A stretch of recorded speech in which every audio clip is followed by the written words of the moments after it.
BNB has quietly burned over 50 million tokens out of existence, and at $603, most people still haven't done the math on what that means for price. Here's the thing about BNB right now. It's down less than 2% over the last week while the whole market is in a mood, and it's still holding the number 4 spot by market cap. That's not an accident. When a coin barely flinches during broad market pullbacks, that's usually institutional hands absorbing sell pressure. Retail panic sells, smart money accumulates. We've seen this pattern before, and BNB is showing all the signs right now. But before we get into what that actually means for your portfolio, let's talk about why BNB is even worth a second look in August 2026. Because a lot of people wrote this coin off as just a Binance loyalty token and moved on. That was a mistake. BNB started life in 2017 as a utility token, basically a discount coupon for trading fees on Binance. But it evolved into something far more significant. BNB Chain, formerly Binance Smart Chain, is now one of the most actively used blockchains on the planet.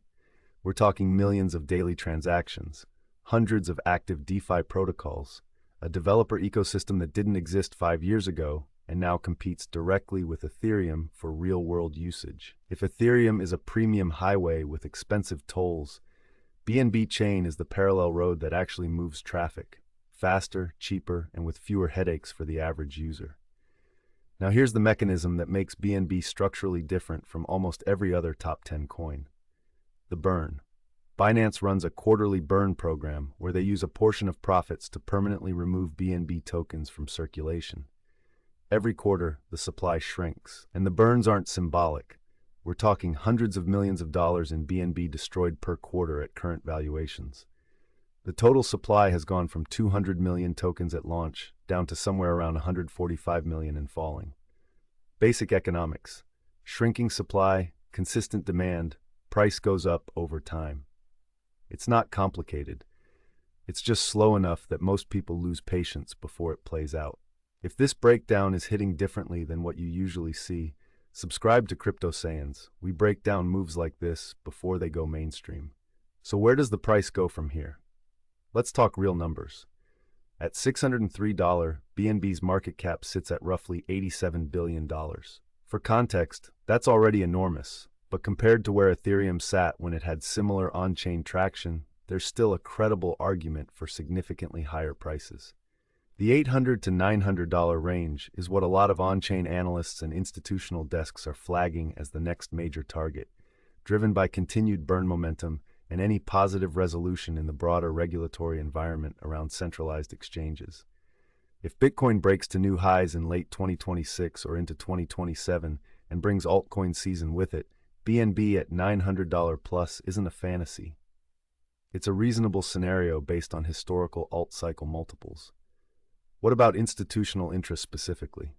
Binance remains the highest volume crypto exchange on Earth by most measures, and BNB is the native fuel of that ecosystem.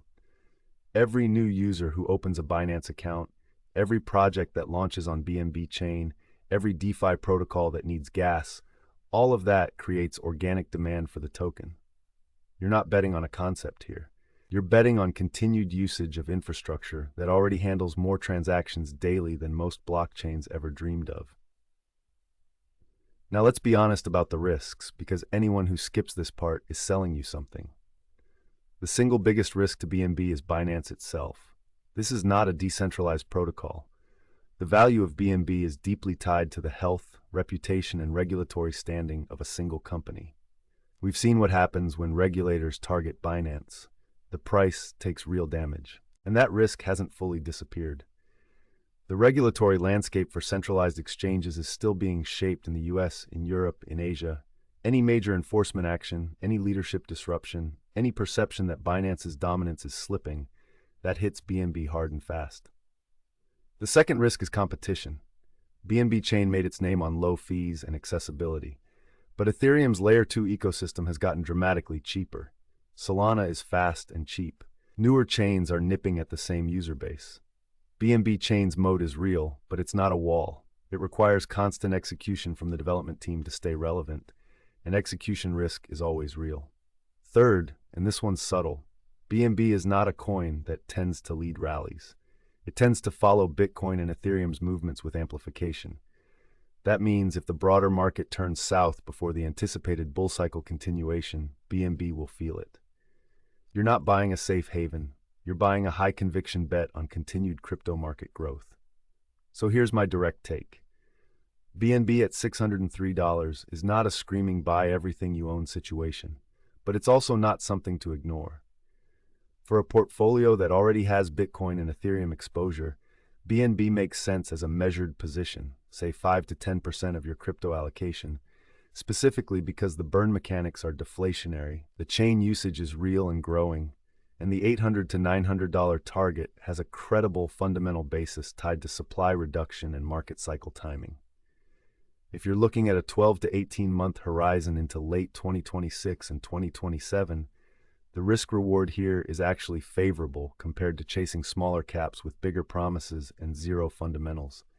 Watch the $575 level as support. If BNB loses that convincingly on volume, the bull case weakens significantly. If it holds and flips $650 into support, you've got confirmation that institutional demand is real. Those are your two key levels. Don't sleep on the boring-looking setups. The market pays the patient ones. Subscribe to Crypto Sayans. We break down the top coins every week so you never miss a move. Hit the bell too, because the best setups don't wait around.